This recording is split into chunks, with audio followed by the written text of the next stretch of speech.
Welcome to Tanakh Talk. I am your host, William Hall, broadcasting to you live out of Kingsland, Texas, USA, with episode number 30. Can you believe it? Matthew chapter 26, part 2, the trial of Jesus, with Rabbi Michael Skobac from our colder than Texas, Canada. Rabbi, how are you tonight? Baruch Hashem, thank God. Good to be here. Oh, man, it's good to have you here, Rabbi. Good to have you here. Man, I've got to figure, I talk about this every week. I'm going to figure this out. You watch. You're going to see me one day, and I'm just going to have like 5 arms just flying all over the place, just getting everything done. Unbelievable. Hey, you know what? Those, was it Medusa or something like that? Yes, indeed. Man, I could sure use it right about now. That's for sure. So anyway, it's been a good week for me. It's been a busy day today. We've covered a lot of good territory with did the Torah portion a few hours ago, and had some excellent Bible Q&A this morning. Man, it was just fantastic. And then next Sunday, we're actually going to kick off the Isaiah project with Rabbi Singer at 8 a.m. So we'll have 8 o'clock, 11 o'clock, 3 p.m., and then 9:30. So busy. Yeah. It is really nice to be able to take it all in one package day, though, because it really just helps things to stay more organized, less setup time. It allows me also to stay more focused while I'm here. When I'm just doing one at a time, then you set up, do the broadcast, post things to the internet, do your thing, package up the computer, and go home. And then the next day, you got to come back up, reset up again, and all that setup and breakdown time over and over again really dips into the productivity time. And so it's kind of nice actually having it all together like that. It's pretty cool. So you can call it project. When it rains, it pours. Yes, exactly. You've been there. All right. Well, Rabbi, I guess since there's so much to cover, I'm just going to let you have at it. You can kind of do a little bit of a quick overview of last week for these people who haven't seen you last week. They should have, for sure. This has been a really deep and very, very thick chapter. It's been really loaded. So, yeah, this is a very exceedingly long chapter. Last week was a very, I guess, controversial passage because we don't really have any clarity in terms of whether the last meal of Jesus's life was a Passover Seder. As we saw last week, it's very hotly debated, and there's reasons and arguments for both sides. There's obviously some internal problems because the Gospels, the Synoptic Gospels of Matthew, Mark, and Luke, do see this, or they seem to, at least on the surface, they do seem to see this Last Supper as a Passover Seder. It's very clear that John's Gospel did not see it as a Passover Seder, but right. We saw last week that even in the Synoptic Gospels, there are strong reasons for questioning, at least, whether it was a Passover Seder or not. I think that it seems that traditionally, it was seen as a Passover Seder. Now there are more modern scholars and Bible critics who question that. I have no problem with it being a Passover Seder myself. Sure. But the action really begins after the Seder. And so we'll begin tonight with verse 31, where this is still, I guess, at that meal, at this last meal. In verse 31, Jesus addresses the disciples who were there, sitting there, and he says, "This very night you will all abandon me, you will all fall away on account of me." And then he says this is prophesied. He says this was already predicted by the Hebrew scriptures. He quotes the 13th chapter of Zechariah, verse 7, "I will strike the shepherd, and the sheep of the flock will be scattered." So he's saying that the fact that you're all going to abandon me, I guess it's out of your control because it's Bible prophecy. He's saying it's already been scripted. I have some difficulties with this passage. First of all, it seems strange, that earlier he had announced at this meal that one of his followers would betray him, and now he's sort of shifting to all of them and saying, "You're all going to really walk out on me." And I think one of the difficulties I have with this is that Matthew has already told us many times that Jesus has informed and sort of in advance warned his disciples that, at the end of the story, he's going to be arrested, he's going to be tortured, he's going to be killed. And, according to Matthew, he's told this to his followers numerous times already. He's given them ample warning that, things are not going to be all rosy at the end, and that he's going to meet a very, very violent end. And according to at least Christian theology, he wasn't just predicting a violent end. This was because, according to Christian theology, this was the entire purpose he came into the world. And that's why in Matthew, he supposedly tells his followers, at least 3 times that, you realize, of course, that as the Messiah, I have to go to Jerusalem and be arrested and be beaten and tortured, and I'm going to be killed. And what strikes me as strange then is that if he's been driving this lesson home to his disciples, it's clearly been something that he's spoken about quite a bit, then why would they abandon him at this point? It's hard to understand. Right. Why? Because, they really should be anticipating this is the grand finale. This is really what they've been prepared for. This is, from not just, again, in terms of, the politics of the Romans, killing the bad guys, but in terms of the way Christianity presents the entire mission of Jesus, the entire purpose of him coming to the earth was for this glorious reason, this glorious purpose of dying as a sacrifice to atone for the sins of the world. And allegedly, his disciples have been taught this many times. They apparently are supposed to know by now what the whole program of the Messiah is. And it's hard to understand why now, at the very end, he's predicting that they're going to abandon him. Also, if, as Christianity alleges, and again, I want to just repeat that, we've said many times in the past programs that I really don't believe that Jesus did speak about his death in advance. I don't think he did predict that he was going to die, rather than succeed and fulfill the messianic promise of bringing about, a rectified world. I think that these passages, at least in my opinion, were really put into the mouth of Jesus later on by the gospel writers. But let's at least for the sake of argument, assume that, what Christian theology teaches is true, that Jesus had been claiming all along to be God, and that his disciples from the very beginning understood that he was the Almighty, he was God in the flesh.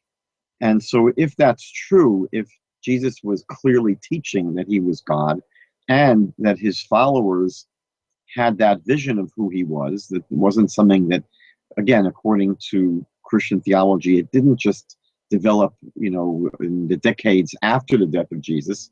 I think it's much more reasonable to say that that's what happened, that it wasn't until years and years and years later that the followers of Jesus came to deify him and see him as God. But again, according to sort of traditional historical Christian theology, that's not the case. They insist that Jesus always claimed to be God and was always understood by his disciples to be God. So again, why would they abandon him and give up hope at this point? It's hard to understand.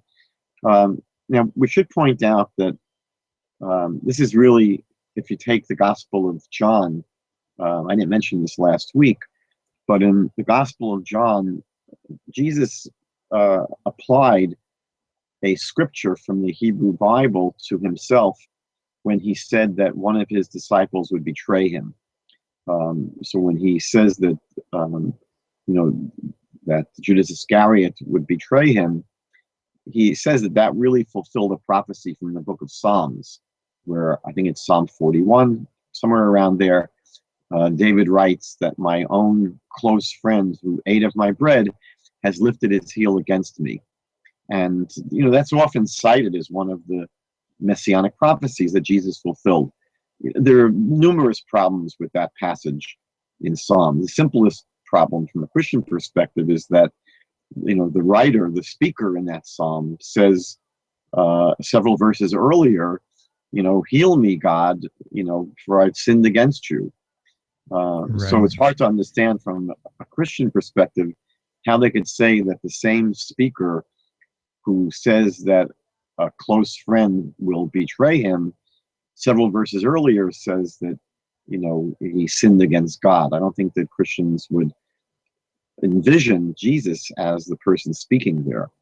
But here, there's a second appeal, at least in the Gospels, by Jesus to a prophecy from the Hebrew Scriptures, and it's from Zechariah chapter 13, verse 7, which again says, I will strike the shepherd, and the sheep of the flock will be scattered.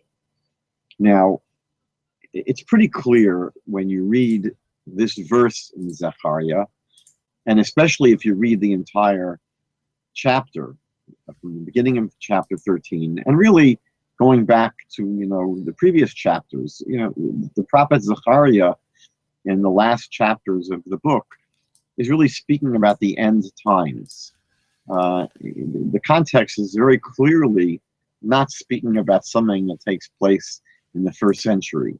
The 12th chapter of Zechariah speaks about an end time war where all the nations of the world are going to come against Jerusalem to wage war against it. And the beginning of chapter 13 speaks about the killing and the wiping out of false prophets, which will take place, we know, only in the end times. We know that we're going to have false prophets and false religions all the way until the very end of time, until the Messianic age begins. So it's very clear that these chapters, and especially chapter 13 here in Zechariah, is speaking about the end times. And so it's clearly being misappropriated here by Jesus. It has nothing to do with things that took place in the first century. When you look at the context, it's not that easy to understand exactly who this is speaking about. When it says that I will strike the shepherd and the sheep of the flock will be scattered.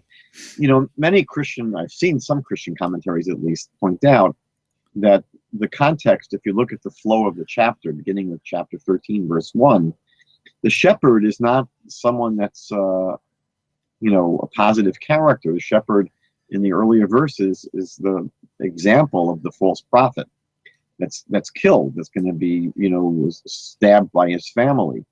So the shepherd here in the 13th chapter really is not a symbol of the Messiah or someone that's a true prophet of God. Right. It's according to some referring to false prophets or a false prophet who is going to meet his end. Or traditional Jewish commentaries see this verse in particular, verse 7 of the prophet.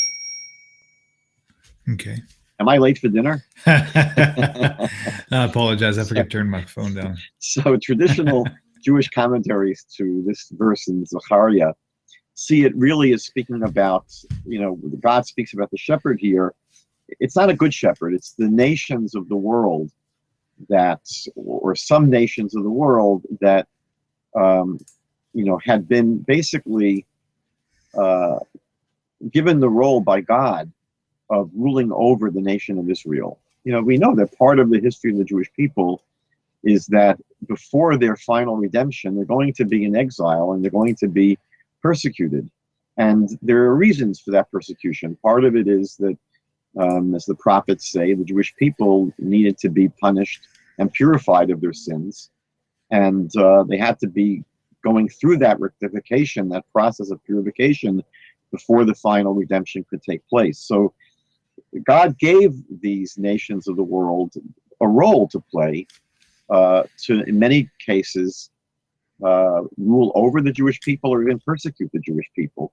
What God says in the first chapter of Zechariah is that he's very angry at the nations of the world who had a role to play in chastising Israel, but God accuses them of going way too far. They got overly excited with this, responsibility.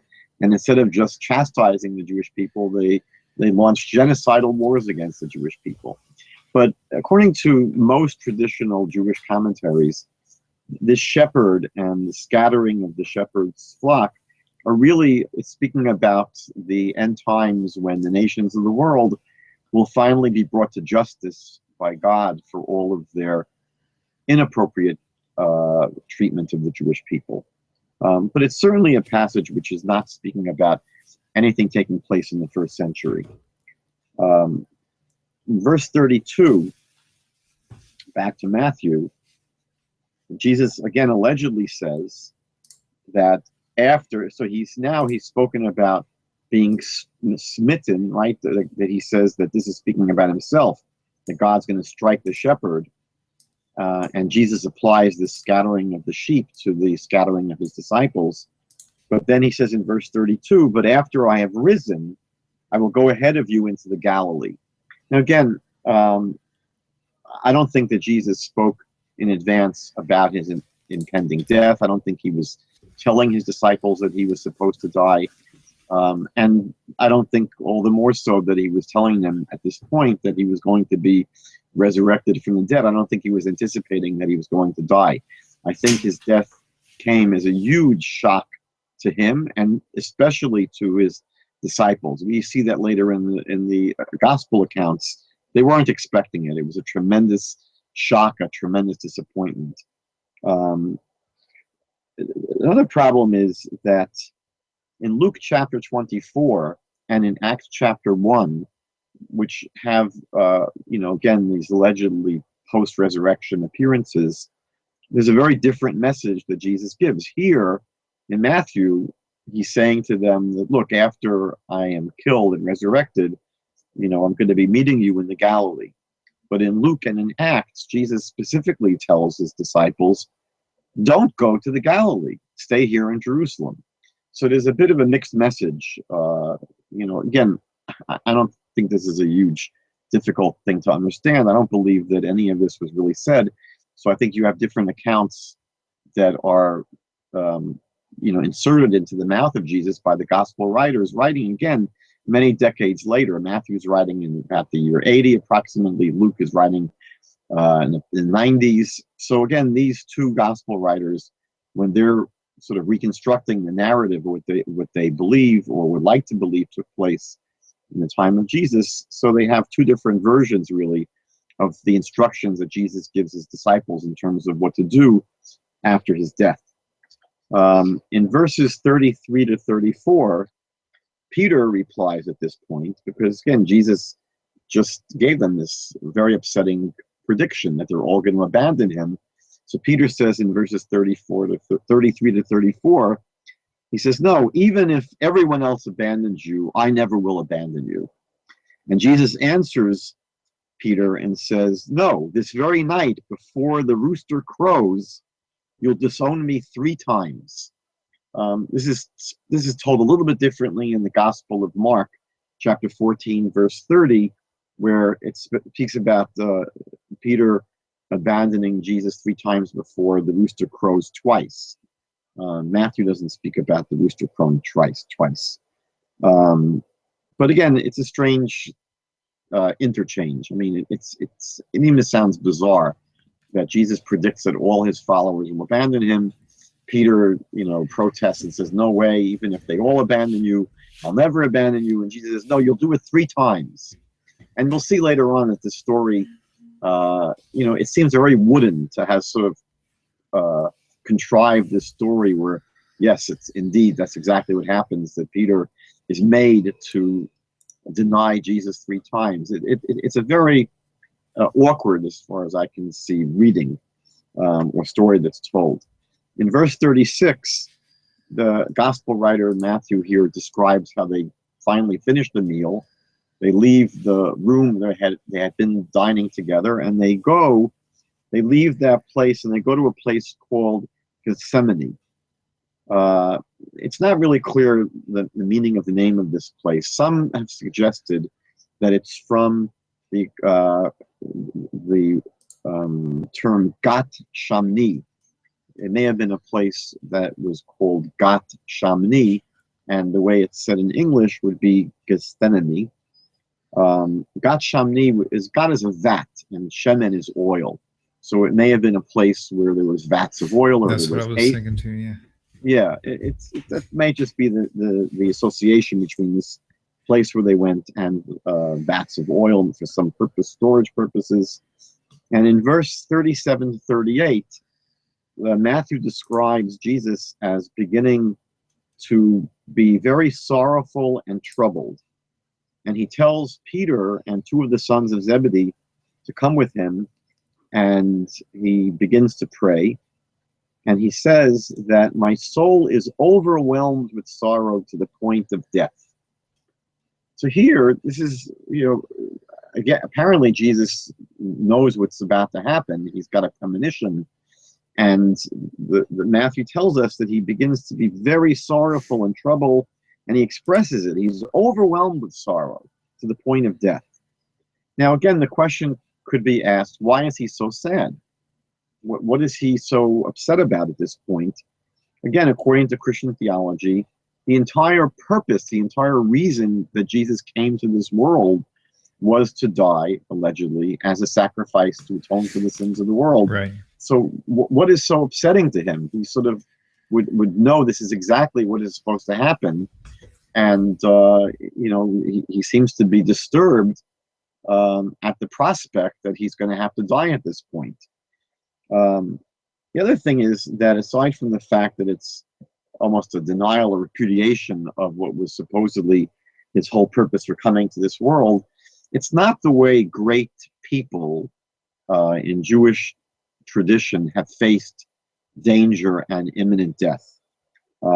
We know, for example, David is a great example, that faced tremendous danger and threats his entire life. So many people were coming after him to kill him, and yet he always expresses his trust in God and his, even his joy in his sense of feeling close to God. He's in the very famous psalm, which we all know, Psalm 23, verse 4, David says, even though I walk through the valley of the shadow of death, I will fear no evil. He doesn't express being troubled or sorrowed or scared. He says, because you're with me. He knows that since God is with him, he's able to go through even the most trying and frightening kind of circumstances with great equanimity. We know that in the book of Daniel, his three friends, Zechariah, Hananiah, Azariah, and Mishael, sometimes are called Shadrach, Meshach, and Abednego, but their names are Hananiah, Mishael, and Azariah.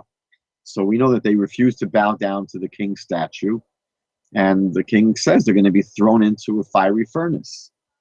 And yet, in the book of Daniel, chapter 3, verses 16 to 18, they say no, that they're not afraid, that the God who we serve is able to deliver us from the fiery furnace, and he'll deliver us from your hand as well, they say to the king.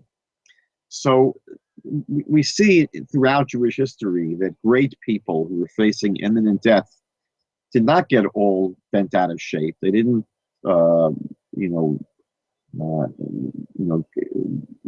wallow in sorrow and in terrible, feelings of abandonment. They felt that God was always with them, and that was able to bring them through these very trying situations. Even in post-biblical stories, one of the most famous Talmudic stories is of Rabbi Akiva.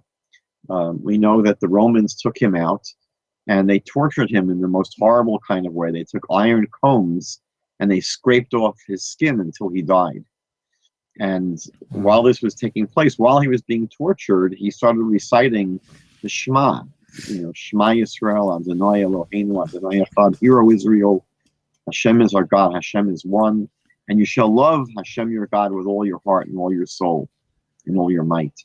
And his students couldn't believe, that he had such equanimity. And even in a time like this, you're still able to love God and thank God and praise God. And Rabbi Akiva says to them, my whole life I've been saying these words, that you shall love God with all of your heart, which I've done, and all of your soul, which I never had a chance to do. And he says, now that I finally have a chance to love God with all of my soul, to the point where my soul will be taken away from me, How could I not express these words? So here you have an example of a great person who's facing his death, but with very, very different kind of reaction than we see here in Matthew. And even in the Shoah, the Holocaust, we know that there were countless Jewish people who were facing the gas chambers.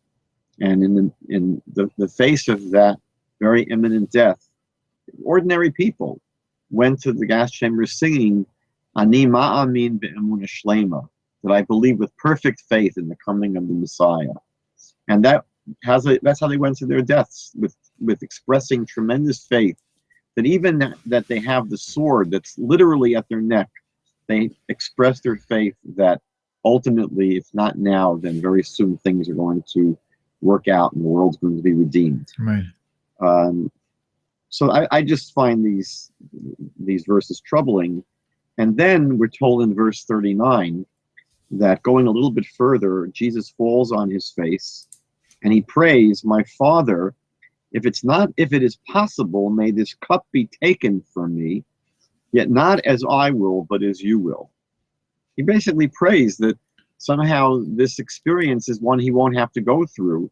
And he repeats the same prayer, we're told, 2 more times in verse 42 and 44. He basically prays 3 times for this cup to be removed. And again, the question, needs to be asked, why would Jesus beg for the cup to be removed? Right. Wasn't this the whole purpose he came to this earth? He came, according to Christian theology, came to this world in order to die as a sacrifice. That through his shed blood, human beings should have the ability to be atoned for their sins. Their sins should be forgiven. They should be able to reestablish fellowship with God. This is exactly why he allegedly came to the world. Why ask at this point that the cup be taken away from him? And he says, not as I will, but as your will. I mean, clearly, he's differentiating here between his will and the will of his Father in heaven. This doesn't really sit well with Trinitarians who insist that the Father, Son, and Holy Spirit are of one substance, one being. The Father and the Son and the Spirit should all have the same will. Here there seems to be a differentiation between the will of Jesus, who would rather have the cup taken away, but he acknowledges that God's will may be different. Yeah, that's a good point. Now in Isaiah chapter 53, according to the way Christians read this famous chapter, they say that was describing the suffering servant of God who comes to take away the sins of the world through his vicarious suffering. So we would imagine that Jesus would have known this chapter of Isaiah. And, again, if he understands Isaiah 53 from a Christian perspective, he should know that if he's the Messiah, then this is the whole purpose he came to this world. So the request that God remove this cup from him doesn't seem to line up with the Christian understanding of Isaiah 53. And even more so, chapter 53 in Isaiah verse 7 says that the servant did not open his mouth. Like a lamb that is led to the slaughter, he did not open his mouth. It seems that, throughout the last chapters in Matthew, and we'll see the other Gospels as well, Jesus is not silent in the face of his impending death. We see here that he's pleading to have the cup removed. We'll see, in the trials that will be coming up soon that we'll be looking at, especially in the other Gospels. Jesus defends himself in the Gospel of John very, intelligently. He's charged with, by the Romans of being the king of the Jews, and he defends himself. So it's hard to see Isaiah 53 verse 7, which speaks about this servant being silent in the face of his persecutors, in the face of, going to his death, where Jesus is certainly not silent. He's very talkative, actually. I was wondering about verse 9, where it talks about where his burial and such. It seems like what happened to him was actually opposite of what Isaiah 53:9 part B says. It says, for he, let's see, 53. Okay, there it is. Yeah, it does get it gets flipped there. Yeah, it says, because he had, no, I'm sorry, part A, 53:9a, it says, and he made his grave with the wicked and with the rich in his death. But just the opposite really happened. I mean, in his death, he was hung with two thieves, and then his grave was actually in a rich man's tomb. So am I looking too much into that, or that's been pointed out? It's a good observation. Yeah. I mean, I think that, if we were going to do, analysis of Isaiah 53, we'll see that, there are dozens of fractures between the Christian reading and the way Isaiah actually presents himself. Right, right. Now, I guess the dramatic conclusion of this chapter in Matthew is the arrest of Jesus.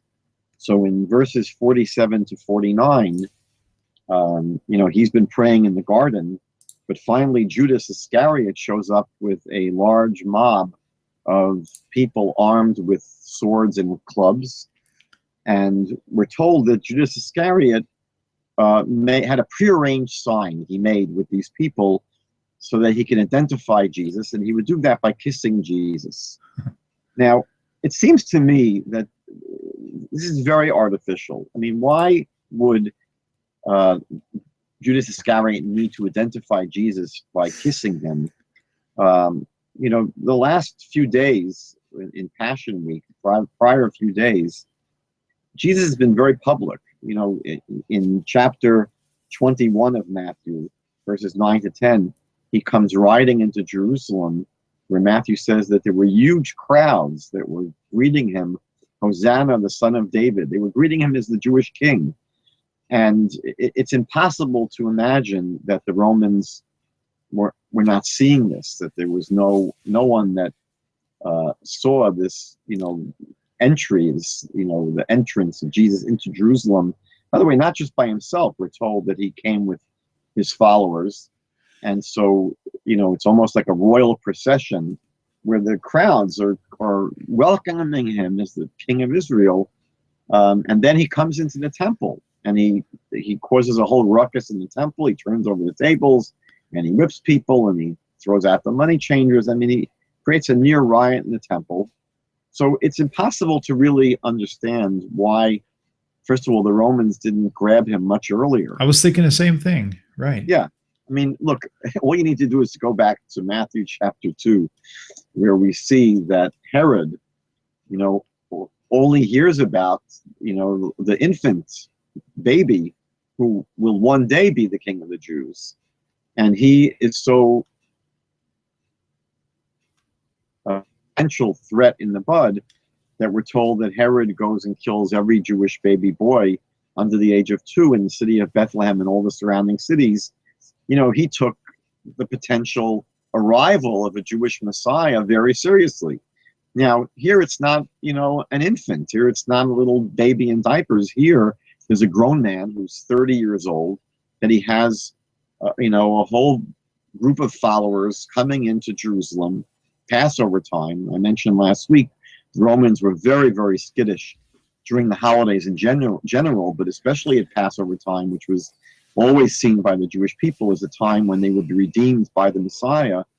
And, the Romans would triple and quadruple their guards in the holy city of Jerusalem because they were very suspicious that the Jews would start a revolt, that someone was going to proclaim himself king. That's exactly what happens here. And yet the Romans ignore it. The Romans don't seem to be bothered. So the whole idea of Judas having to kiss Jesus seems to be very artificial, because I would imagine that they knew exactly who Jesus was at this point. In verses 51 to 52, this doesn't take place so simply. We're told that one of Jesus's companions draws his sword and strikes the servant of the high priest, cutting off his ear. And Jesus says, "Put away your sword, put it back in its place, for all who draw the sword will die by the sword." Now, one of the reasons that I find this peculiar is that we know that prior to coming into Jerusalem, Jesus told all his disciples that they need to acquire a sword. Right. And he says, if you don't have a sword, then you have to even sell your garment to go buy a sword. We see that in Luke chapter 22, verse 36. So if Jesus was telling his followers to arm themselves as they're coming into Jerusalem, it's hard to imagine that, this was just, a demonstration of being a pacifist. If you really don't believe in using swords, you don't tell your followers to go buy swords. It's very interesting how, especially in some of the other gospels, Jesus goes to great lengths to protest and tell the Romans, my kingdom is not of this world. Mm-hmm. Because if it was, then my disciples would fight for me. And that's exactly what you see happening here. One of his followers sees that this is a time to step into the breach and to defend Jesus. So the whole story is a bit bizarre in that Jesus himself had told them to arm themselves, and now for some reason Jesus tells them to put away their swords, because if you draw your sword, if you live by your sword, you'll die by the sword. But the real crux of the story here is when Jesus is brought before the Sanhedrin. Again, I'll try to show that this is not easy to take at face value that he ever appeared before the Sanhedrin. But let's look at verse 59, where it says that the people that held him on trial here were looking for false evidence so they could put him to death. Now again, I've mentioned in the past episodes that Jesus never did anything that would have gotten him into so much trouble. There was no reason why anyone would have sought to kill Jesus. But here it's saying that they were trying to find false evidence so they could put him to death. And then it says they couldn't find any false witnesses, though many false witnesses came forward. Now, I think that what it's saying is that even though many false witnesses came forward, that they couldn't use any of them, possibly because the stories didn't corroborate properly. Right. But what I find really strange about this is that this clearly, what's taking place at this trial, let's say it is before the Sanhedrin, it's clearly a very hastily called trial. This is not something that's been planned for weeks in advance. This is something that just takes place sort of ad hoc, and they're putting this trial together very quickly. So how is it that all these false witnesses are coming forward? They obviously had not put advertisements in the newspapers and on the radio, PSAs, asking to have false witnesses come forward. There weren't emails or instant messaging or, texting or Facebook messaging back then. Right. So it's hard to understand how this happens where it's already nighttime. Most people are asleep already. And or they're still at their Passover Seder. And, what are all these false witnesses showing up? I mean, it just sounds to me very suspicious. Another thing is that if this whole trial is a sham, and that's what Matthew says, that they were seeking false witnesses so they could put him to death. So if the whole trial was a sham in the first place, why would there be any problem just producing? The Sanhedrin could have just simply appointed two people to be false witnesses, tell them exactly what to say, and then no problem. Right. So the whole story, again, from the way I'm reading it, doesn't have the ring of truth to it. It sounds very contrived. In verse 61, finally, two people say, "We heard him say, I am able to destroy the temple of God and rebuild it in 3 days." And apparently, that does it. That does the trick. It's hard to imagine what the other witnesses came to say. This is very bizarre because, first of all, to say that you can destroy the temple and rebuild it would not be a capital crime. It would not be blasphemy. It would not be a capital crime. And yet, the Gospel of Matthew tells us that this is the charge that the Sanhedrin finally says, or we finally got him. And then, for some reason, almost as a non sequitur, in verse 63, the high priest says to Jesus, I charge you under oath by the living God, tell us if you're the Messiah, the Son of God. I mean, where is that coming from? You know, he apparently was just convicted on the testimony of these two witnesses, possibly false witnesses, claiming that, you know, Jesus said he can destroy the temple and rebuild it. So why is it so important for him to now confess that he's the Messiah, Son of God? And again, it's very important to understand that this is not a capital crime to claim to be the Jewish Messiah. And Son of God, again, it's not you know, a crime. The Bible itself describes certain people as a son of God. Solomon Right. is called the Son of God.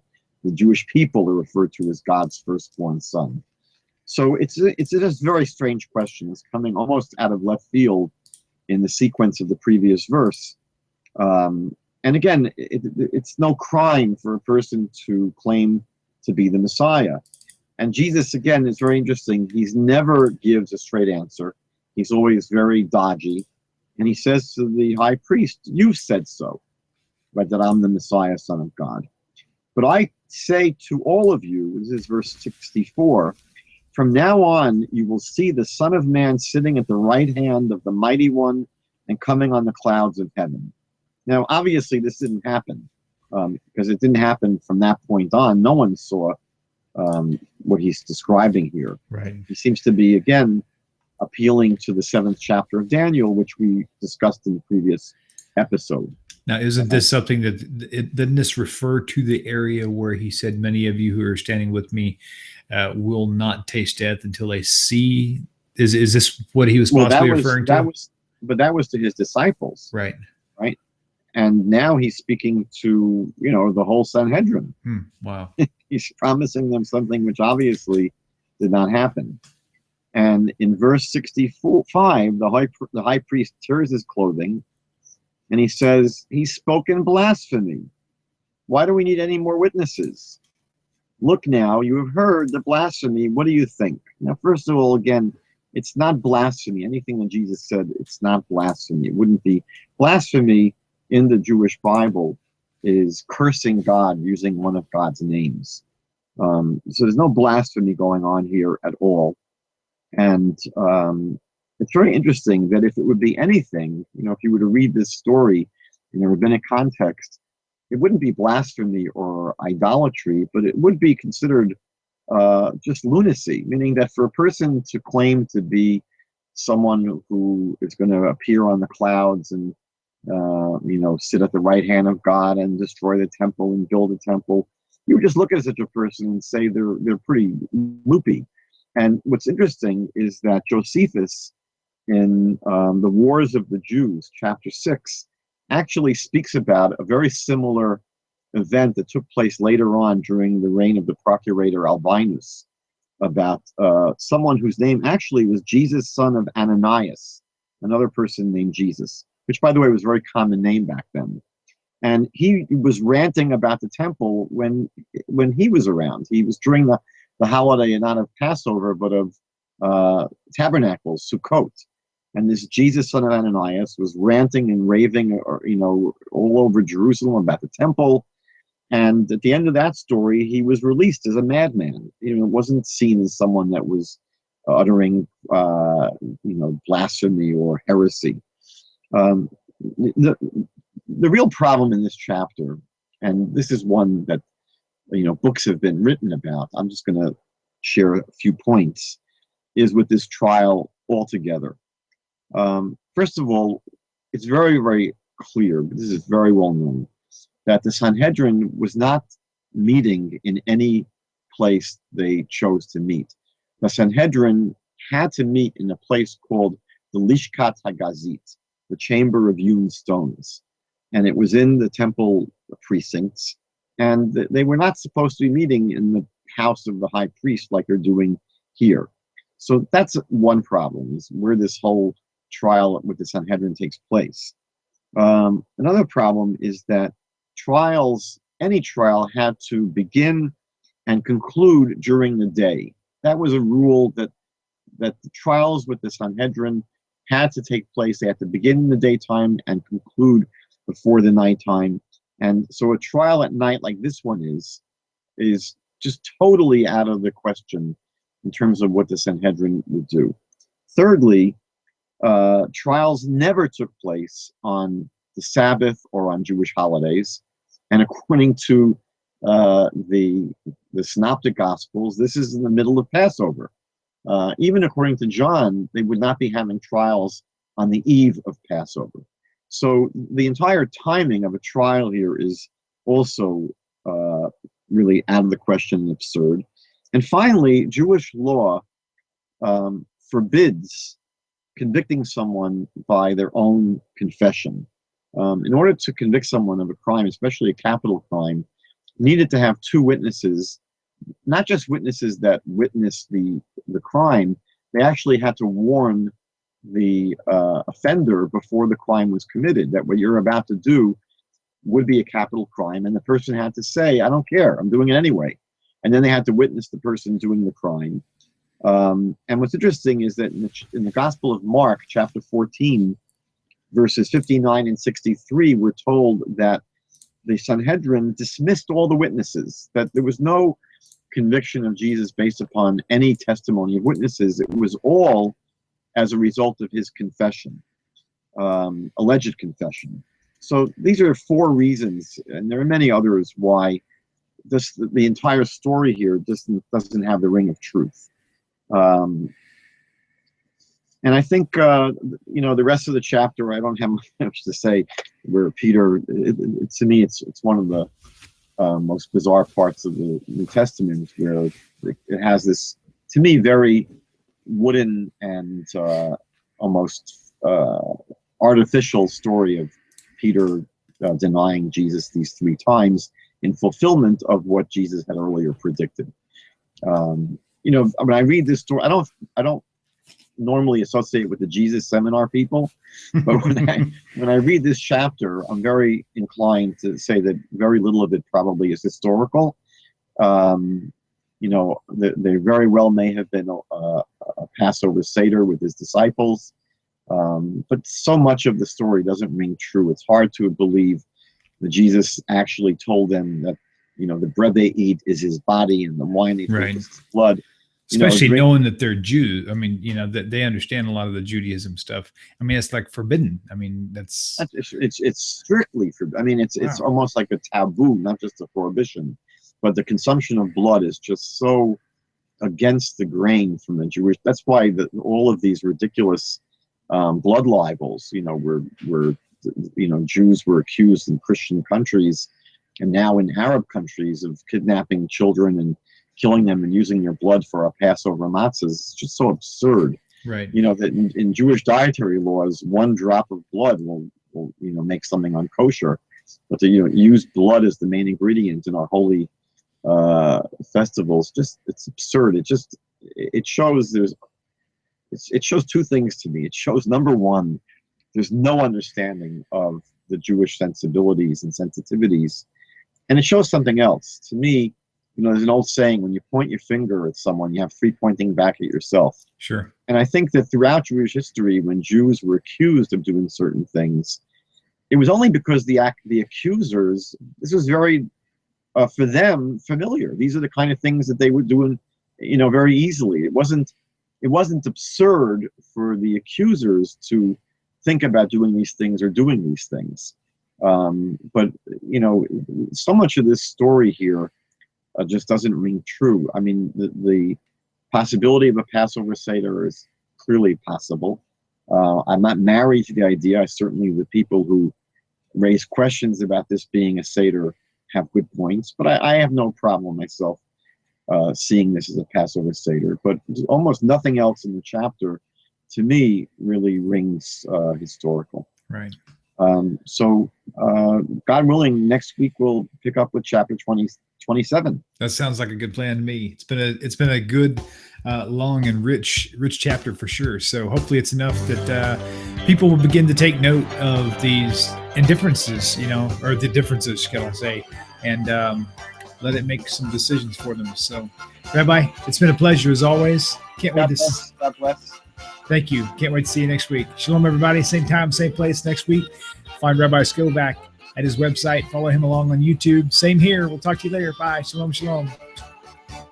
אני אתה אתם תמיד תמיד כולם ביחד חשוב מכל חשוב והכרחי להיות ביחד איפוק זו העוצמה ויתור זו הגדולה השאיפה והכמיהה